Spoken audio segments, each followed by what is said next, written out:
Bonjour à toutes et à tous et bienvenue dans l'Aparté, le podcast signé SPV Assurance. Je suis Sonia Battista et je suis ravie de vous retrouver aujourd'hui pour un nouvel épisode et dans le cadre d'une nouvelle saison désormais disponible en vidéo. Vous pouvez désormais nous regarder sur YouTube et nous écouter comme d'habitude sur Spotify, Deezer ou Apple Podcast. Aujourd'hui, je suis en compagnie de Sophie. Bonjour Sophie. Bonjour Sonia. Tu es chargée d'études actuarielles. Tout à fait. Alors, pour la première partie, on va parler un petit peu de ton enfance, donc tout ce qui s'est passé un petit peu avant SPV. Est-ce que tu peux te présenter de la manière dont tu souhaites déjà pour démarrer? Très bien. Donc, je suis Sophie Garcin. J'ai 39 ans. J'ai une grande appétence pour les mathématiques, raison pour laquelle je me suis orientée vers ce type de métier. Mais avant cela, chose étonnante, c'est que je voulais être pharmacienne. Ok. Voilà. Non, rien à voir. Donc, j'ai, durant mon collège, commencé à établir un projet pour devenir pharmacienne. Et en fait, en rentrant au lycée, je me suis rendu compte que tout ce qui était physique, chimie, c'était pas trop mon truc. Et vraiment, un véritable coup de foudre pour les mathématiques. Voilà. Donc, mon ambition après le fait d'avoir enterré ce premier projet d'être pharmacienne a été de devenir professeure de mathématiques. Ok. Donc j'ai continué, j'ai fait un bac scientifique, spécialité maths, et je me suis orientée après vers une licence de maths dans le but de passer le CAPES de mathématiques. Ok. Donc en fait, j'avais une petite question: quel était ton métier rêvé quand tu étais petite? Mais j'ai ma réponse. Bah voilà. Pharmacienne.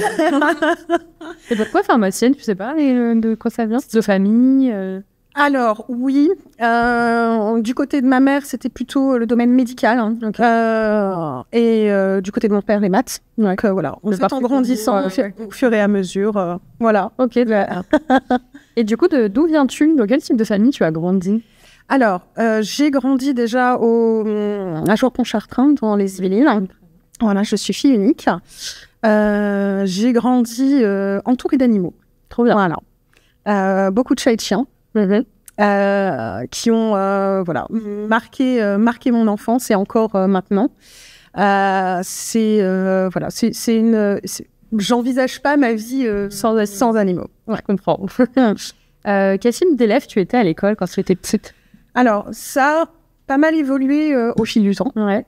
Quand j'étais très jeune, j'étais extrêmement timide. Ok. J'ai toujours été solitaire, ça, même encore maintenant. Et au fur et à mesure, en fait, c'est surtout au lycée où j'ai commencé à perdre un peu de cette timidité. Et ce qui m'a pas mal aidée aussi, je pense que c'était cohérent avec le choix de métier de prof, le choix initial. Donc, la timidité est un peu compliquée, quoi. Tout à fait. Mieux vaut s'affirmer. C'est ça. Du coup, tu nous as parlé de ton envie de devenir prof de maths. C'est passer CAPES. Oui. Qu'est-ce qu'il en est devenu après? Alors, j'ai passé 3 fois le CAPES. La première fois, j'ai raté de très peu l'écrit. Donc, je me suis dit, l'année prochaine, je vais là. L'année suivante, j'ai fait un 2e stage, parce que à l'époque, le concours n'était pas intégré au sein d'un master. Hein, c'était vraiment un concours à part. Et c'était pas un master d'enseignement comme actuellement. Et en fait, des stages étaient prévus durant les préparations à l'IEFM. Okay. Et je suis tombée dans une zone un peu difficile. Ouais. Donc, j'ai commencé à avoir une vision du métier un peu plus négative. Aussi sur la façon dont on enseignait les mathématiques, n'était pas forcément la même vision que j'avais, où j'ai plutôt une vision plus dynamique et chercher à intéresser les élèves, et j'avais pas forcément cette image-là, donc j'ai commencé à perdre un petit peu de motivation. Exactement. Alors que je continuais à donner des cours particuliers de mathématiques autour de moi. Et j'ai raté la 2e année. La 3e année, je me suis présentée en candidat libre. Je me suis dit, on essaye le tout pour le tout. Et j'étais tellement peu convaincue que voilà. Et du coup, c'est pas mal en fait d'avoir fait des stages finalement. Ça t'a permis de voir un peu avant même de t'engager dedans.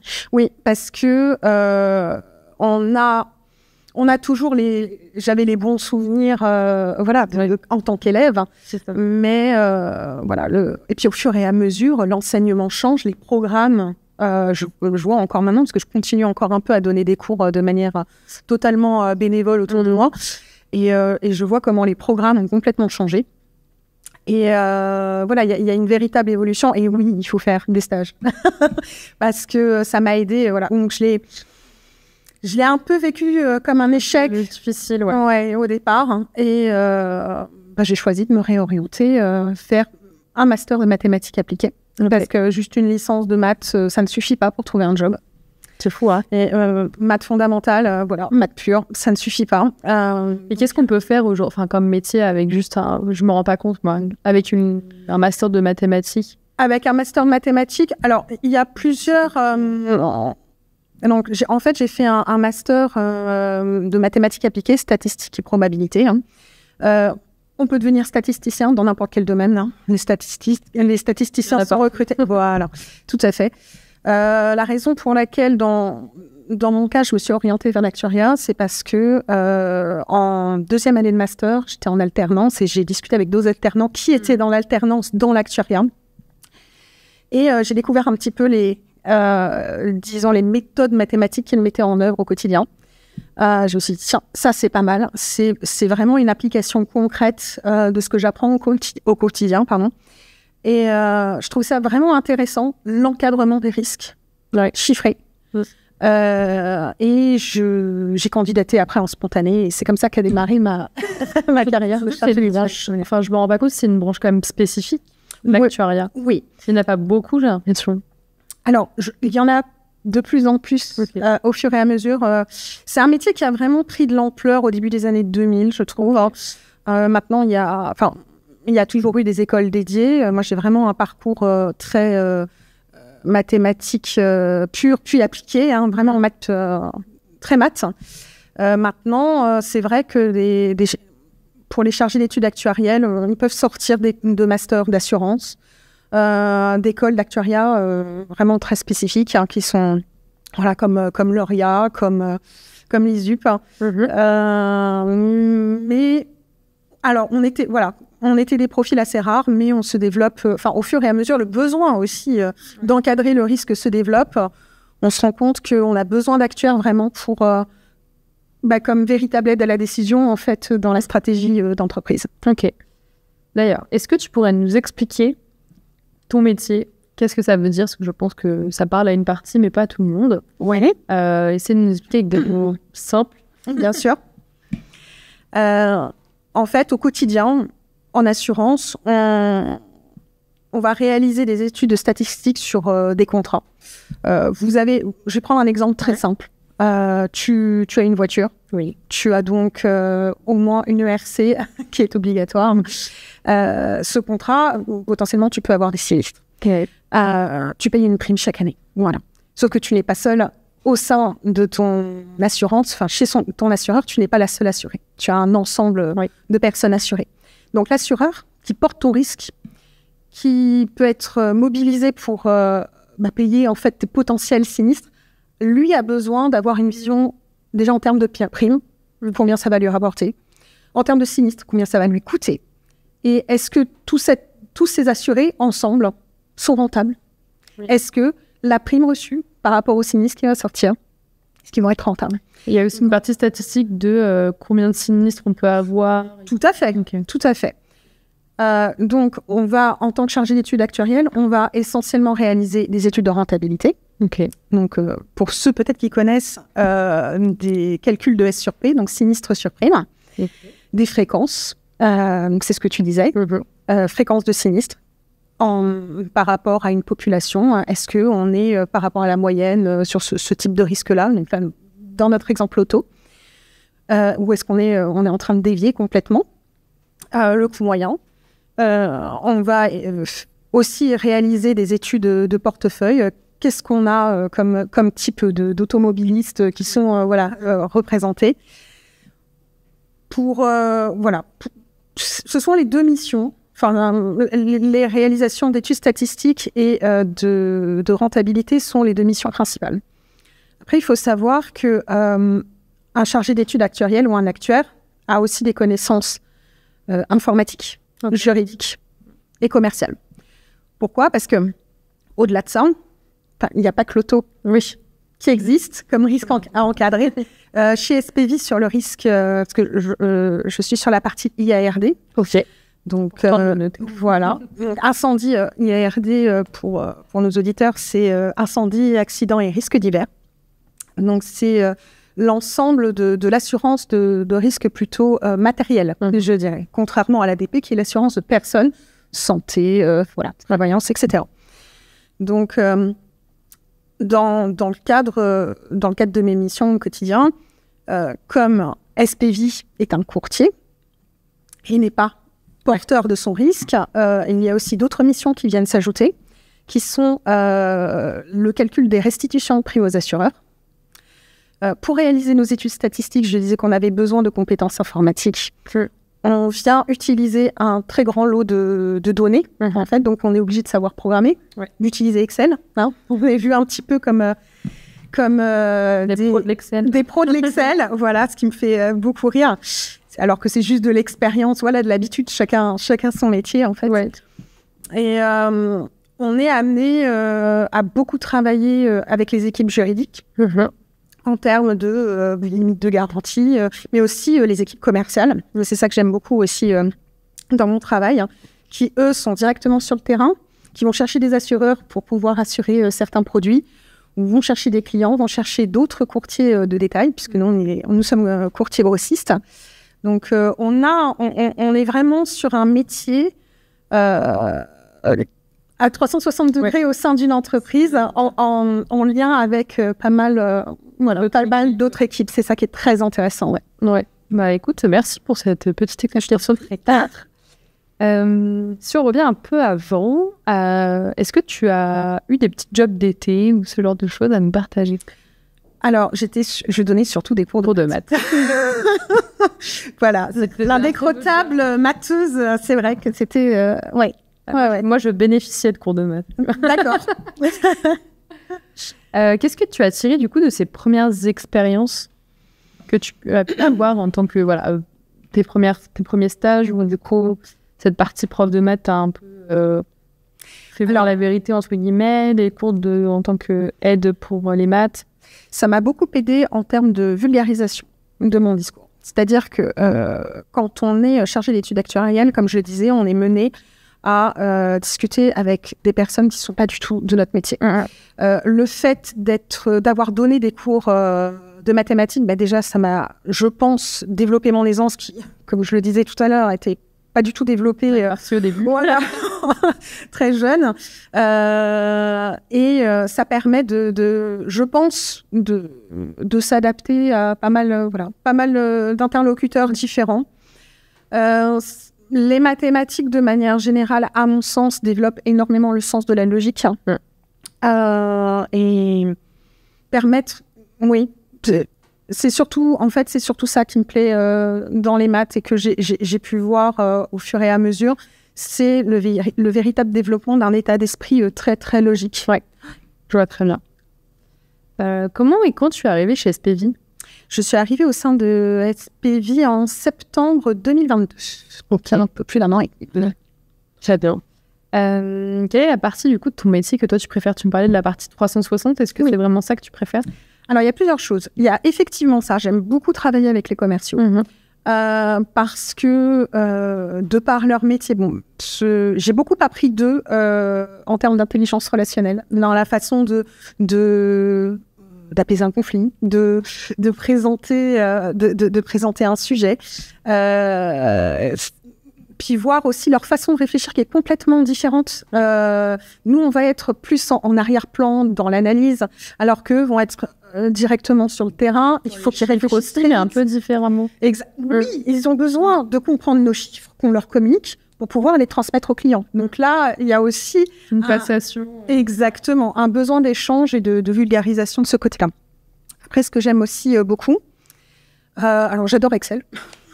Ça tombe très bien. C'est fou cette phrase, j'adore Excel. Voilà, j'adore Excel. Écoutez, personne n'est parfait. Et j'aime beaucoup tout ce qui est automatisation de process.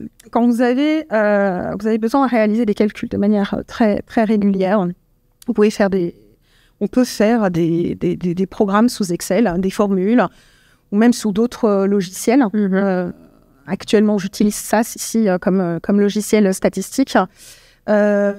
Et se dire, je vais prendre peut-être, une journée pour développer mon programme, mais je vais gagner un temps fou. Et ça, je trouve ça super sympa.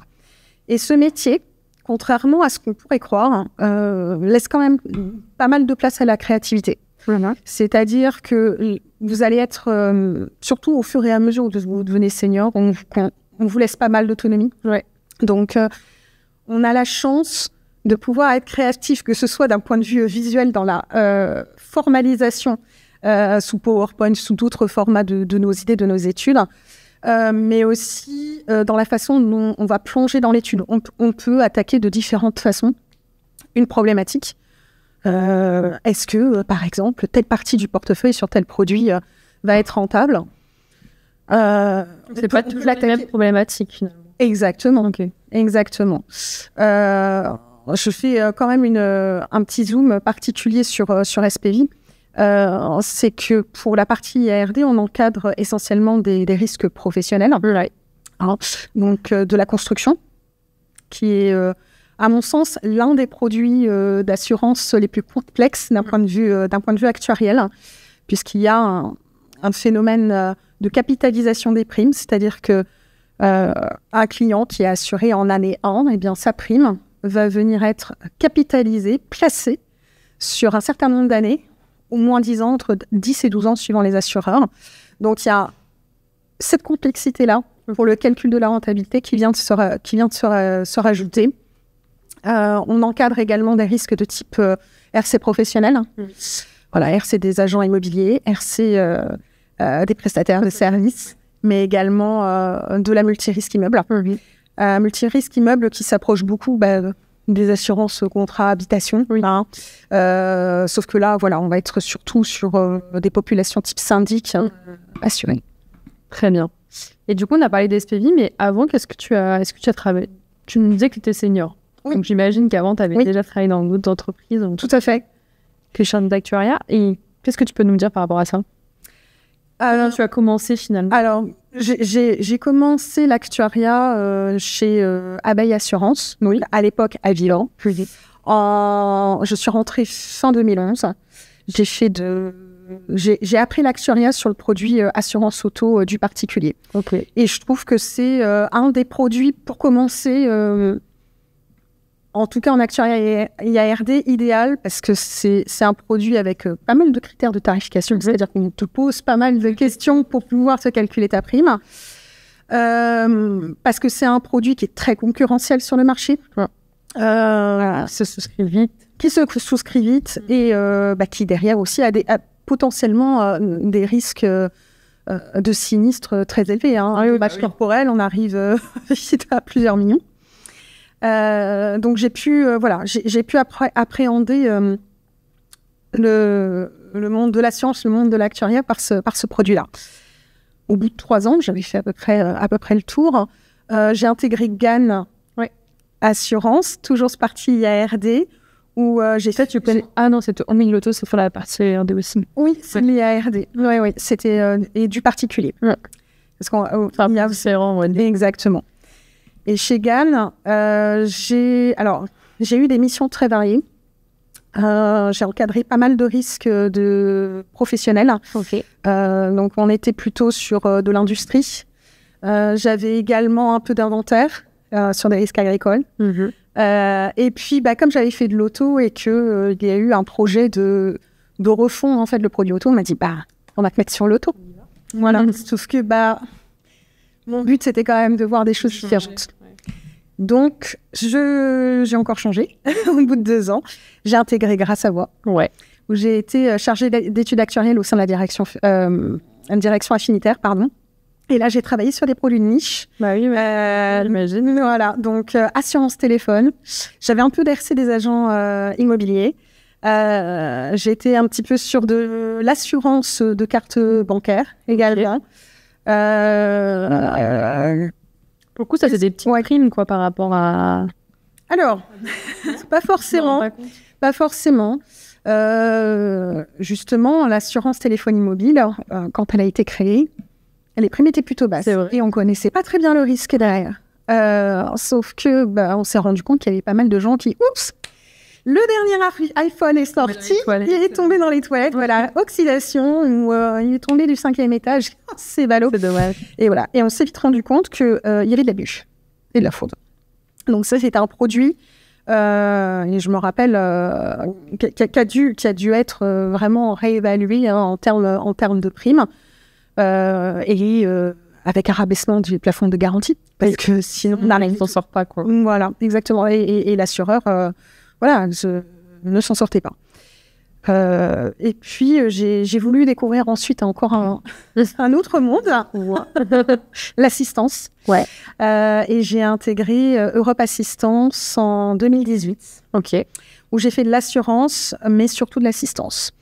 J'avais en charge tout le périmètre. Donc, c'est ma plus longue expérience, 4 ans et demi, où j'avais comme risque à encadrer, tout ce qui était assurance, assistance des cartes bancaires. Chez différentes banques dont je tairai le nom. Assurance, assistance des personnes expatriées. Voilà, ou en mission. Également, assurance et assistance voyage qui était vendue en direct, puisqu'on avait vendu en direct ou vendu par d'autres courtiers. Et j'avais quelque chose que j'adorais, la téléassistance. La téléassistance, c'est l'assistance dédiée aux seniors. Donc, toute personne qui détient un système de téléassistance, s'il lui arrive une perte de verticalité, comme on disait, donc une personne qui tombe, une montre connectée qui vient déclencher automatiquement un appel, etc. Et j'avais trouvé ça, déjà... ça change un peu, quoi. Ça change, mais surtout derrière ça, il y a l'aide de nos anciens. C'est vrai. Et j'ai beaucoup aimé encadrer ce risque. Voilà. Très intéressant tout ça. Et après, j'ai intégré Spelter.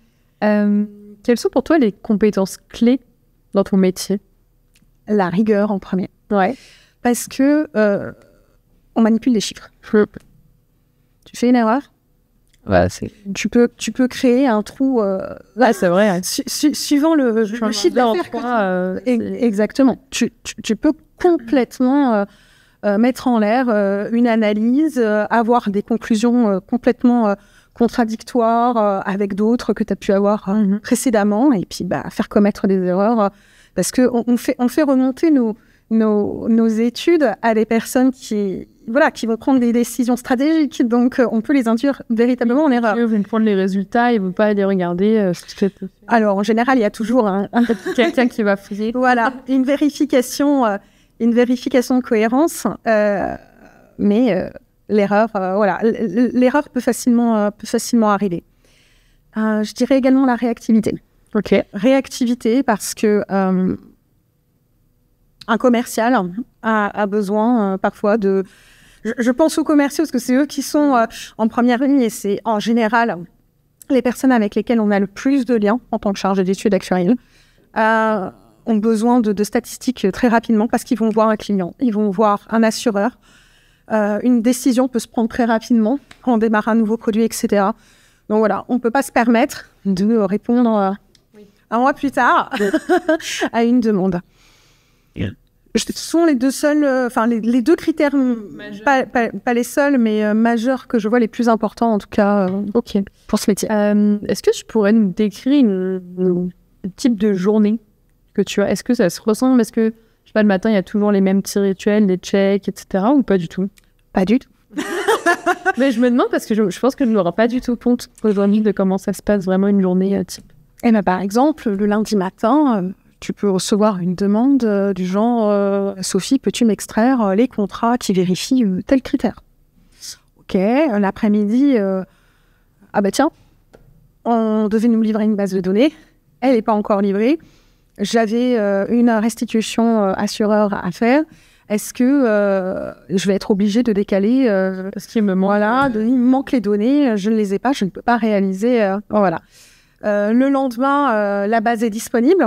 Tout de suite, je lance mon programme, je l'édite, je l'envoie à l'assureur. L'après-midi, je peux avoir une réunion avec les commerciaux et les assureurs pour pouvoir discuter d'une potentielle évolution de prime l'année prochaine au renouvellement des contrats sur tel produit X ou Y.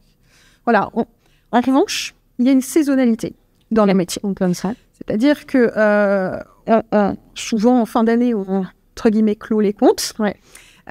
Donc chez SPV, on va faire un petit peu un point de tout ce qu'on a pu reverser aux assureurs.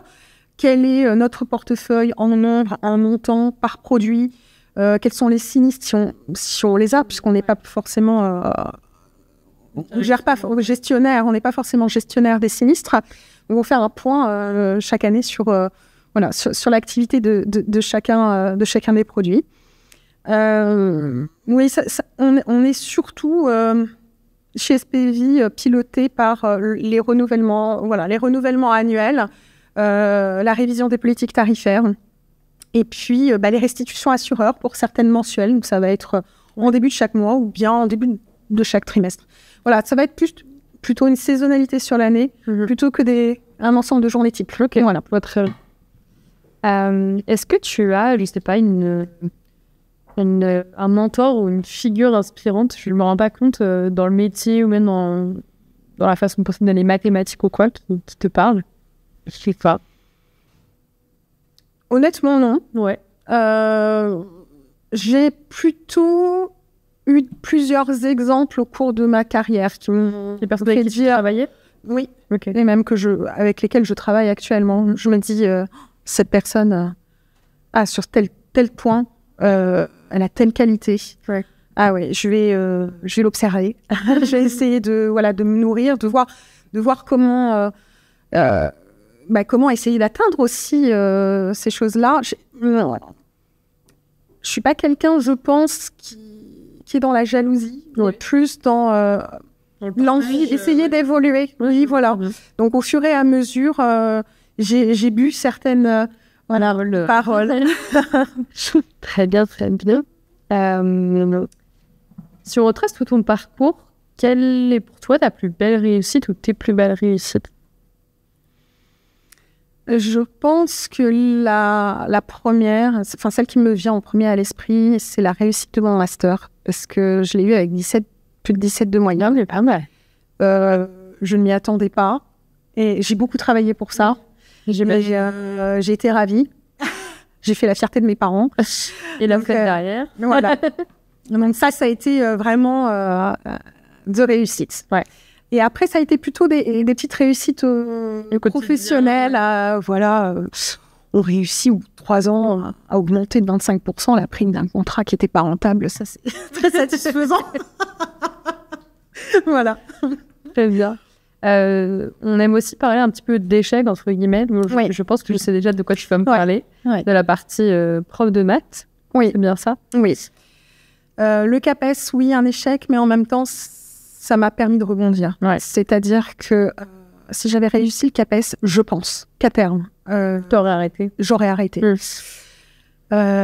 père m'avait prévenu, il m'avait dit « Sophie, je te connais. Tu vas finir par en avoir marre de répéter et surtout, tu risques d'être vite agacé par des comportements de parents qui veulent pas reconnaître que leur enfant bosse pas ou des choses comme ça.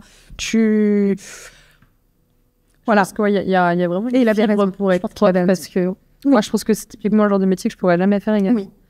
mais j'ai beaucoup d'amis qui sont profs et je vois au quotidien que c'est un vrai défi. Oui, tout à fait.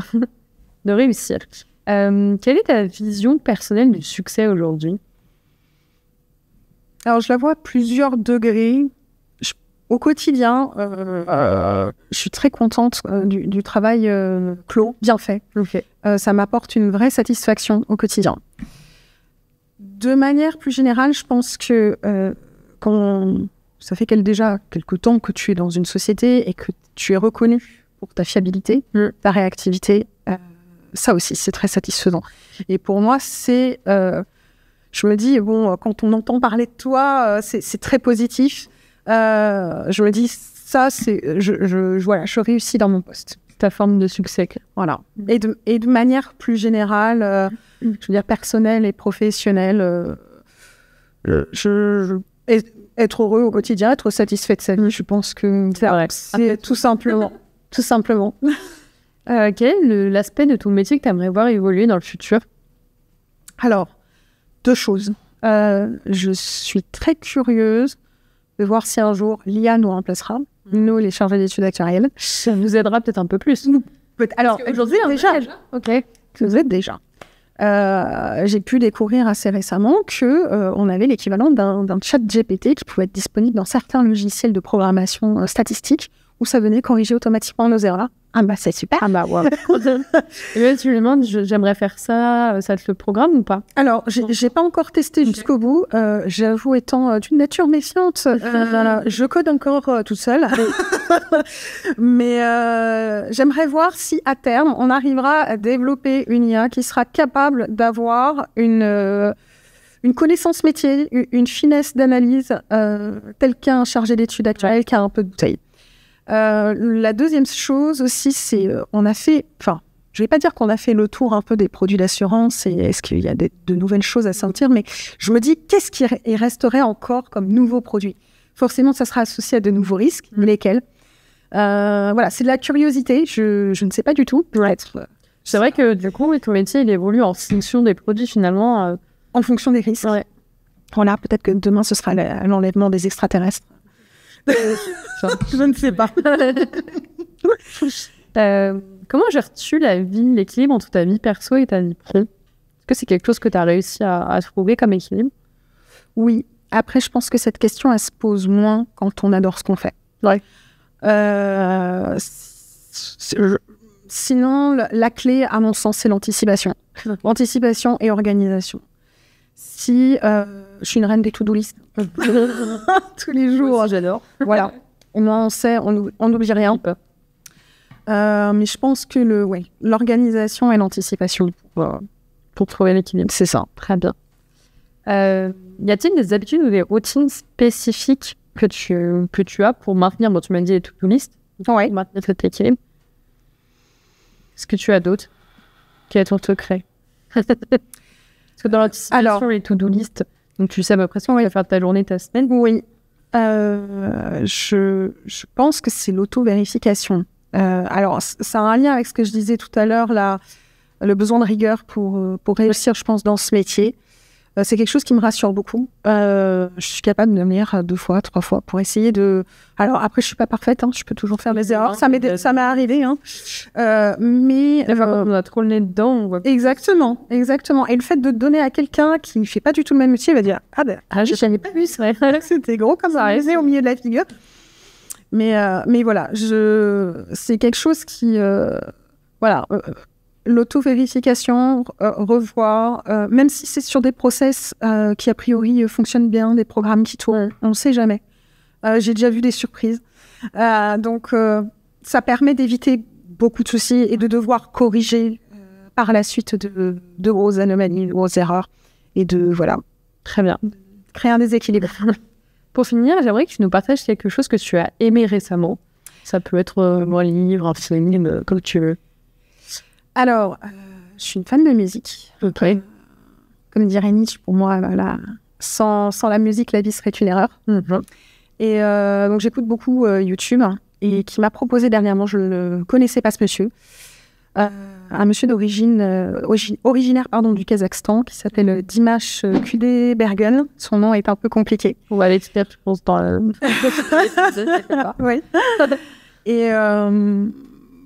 j'ai écouté une chanson et là, la tessiture, l'amplitude vocale, je me suis dit, oula, lui, il faut que je cherche un petit peu parce qu'à mon avis, c'est un petit phénomène. Ce monsieur est capable de chanter plus de 7 octaves. C'est-à-dire que... Je m'en rends pas compte, je suis à la musique. sur un piano classique, un piano droit, vous avez 88 touches. Oui. Ça fait un peu plus de 7 octaves. Le monsieur est capable de chanter de la note la plus grave jusqu'à la note la plus aiguë. Déjà. Ah. Voilà. Pour vous rendre compte, Mariah Carey, on est à peu près de cet ordre-là. Ok, voilà. Je crois que Céline Dion, c'est un peu moins. Il joue de 9 instruments. Il est capable de chanter du lyrique, de la pop, dans plusieurs langues. Il a chanté SOS d'intérieur de détresse, avant interprété par par Daniel Balavoine, qui est une chanson extrêmement compliquée. Hein. Ce monsieur m'a bluffé. Voilà, c'est un... Et il est connu dans ce pays? Alors oui, il a été découvert en 2017 lors d'un télécrochet. Ok. J'en avais jamais entendu parler. Et bah donc. Voilà, il commence à sortir un petit peu du lot parce que il avait commencé par le lyrique et là il commence à sortir de la pop. Voilà, je vous invite à le découvrir. Dire son nom? Dimash, Dimash. Oui. Kudebergen. Cherchez sur internet. Daibergen. Trop bien. Merci beaucoup pour cette petite nouveauté. Mais je t'en prie. Et pour finir, qu'est-ce qu'on peut souhaiter pour la suite? De continuer à faire des maths. Non, mais vraiment, je suis ravie de...